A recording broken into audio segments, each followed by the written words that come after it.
সুদ ঘুষ হচ্ছে সামাজিক জাহেলিয়াত। আপনি দেখেন প্রায় হারামখোর, প্রায় হারামের সাথে জড়িত আছে, প্রায় সুদের সাথে জড়িত আছে। মাস্টার নাই, ভ্যান চালক নাই, রিক্সা চালক নাই, মুদির দোকান নাই। আমাকে বলছে মাওলানা সাহেব, এই যে ঢাকা আপনার গুলশানে এই যে প্রাইভেট কারের দোকান দিয়েছি, এখানে 50 কোটি টাকা ইনভেস্ট করা আছে। আমি বললাম ভাই 50 কোটি টাকা পেয়েছেন কোথায়? বলছে যে ব্যাংক থেকে লোন নিয়েছি, ওর দোকানটা হারাম। আমাকে আর একজন বলছে ভাই এই যে আমার মুদির দোকান 1 কোটি টাকা ইনভেস্ট করা আছে। আমি বললাম ভাই 1 কোটি টাকা কোথায় পেয়েছেন? তখন বলছে যে ব্যাংক থেকে লোন নিয়েছি, মুদির দোকানটা হারাম। দেখি কে আমাকে বলতে পারে মুদির দোকান জায়েজ? দেখি দেখি কে বলতে পারে যে সুদের টাকা নিয়ে দোকান করলে দোকান জায়েজ?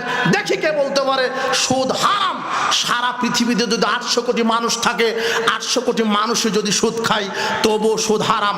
কাবা ঘরের ইমামও যদি সুদ খায় তবুও সুদ হারাম। আল্লাহ বলছেন ইয়া আইয়ুহাল্লাযিনা আমানু লা তাকুলুর রিবা আদআফাম মুদাআফাতান, হে বিশ্বাসীগণ চক্রবৃদ্ধি হারে সুদ ভক্ষণ করো না।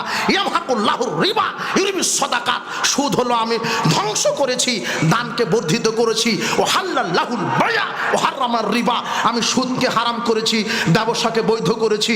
সুদ হারাম। জাবের রাদিয়াল্লাহু আনহু বলছেন, উপস্থিত বৈঠকের মুসলিম দিনী ভাই বোন, আপনার ঈমানের দাবি থাকা উচিত, বক্তব্য শুনে মুনাফিকি করবেন না। আজকে পরিবর্তন হন, না হলে পরকালে জাহান্নাম পরিণতি আপনার আছে। আল্লাহর নবী জাবের রাদিয়াল্লাহু আনহু বলছেন, লানা রাসূলুল্লাহ সাল্লাল্লাহু আলাইহি ওয়াসাল্লাম আকিলার রিবা ওয়া মুকিলাহু ওয়া কাতিবাহু ওয়া শাহিদাইহি ওয়া কালাহুম সাওয়া। সুদ দাতা, সুদ গ্রহীতা, সুদের লেখক, সুদী ব্যাংকের চাকরিজীবী, সুদের সাক্ষ্যদাতা সমান অপরাধী। অপরাধ কি হে আমার জাতি? হাদিসটা পরিপূর্ণভাবে বোঝার চেষ্টা করেন। আব্দুল্লাহ ইবনে হানজালা রাদিয়াল্লাহু আনহু বলছেন, আল্লাহর নবীকে আমি বলতে শুনেছি, তিনি এইভাবে বললেন। কিভাবে বলেছেন? দিরহামুর রিবা ইয়াকুলহুর রাজুল ও আলা মাসাদুম সিত্তাতি হালাসিনা জিনিয়াতান, কোন পুরুষ ব্যক্তি যদি 1 টাকা সুদ খায় তাহলে 36 বার জেনা করলে যেই পাপ হয় তার চাইতে বেশি পাপ হয়। আবু হুরায়রা রাদিয়াল্লাহু আনহু বলছেন, রাসূল সাল্লাল্লাহু আলাইহি ওয়াসাল্লাম বলেছেন, আর রিবা সাবুনা জুজান, সুদের পাপের 70টা স্তর আছে। 1 টাকা সুদ খেলে 70 রকমের পাপ হয়। আইসারুহা ইয়ানকা রাজুল উম্মাহু, সুদের সবচেয়ে ছোট পাপ নিজের মায়ের সাথে জেনা করা। সুদের সবচেয়ে ছোট পাপ নিজের মায়ের সাথে জেনা করা। এই হাদিস ঢুকে না, এই হাদিস জাতি জানে না। মুনাফিক হলে এত বড় মুনাফিক হতে হয়? মুনাফিক হলে কি এত বড় মুনাফিক হতে হয়? আপনি জানেন। আবার মুনাফিক বলছে মাওলানারা এইভাবে বক্তব্য দিয়েই থাকে, দিক মানবো না।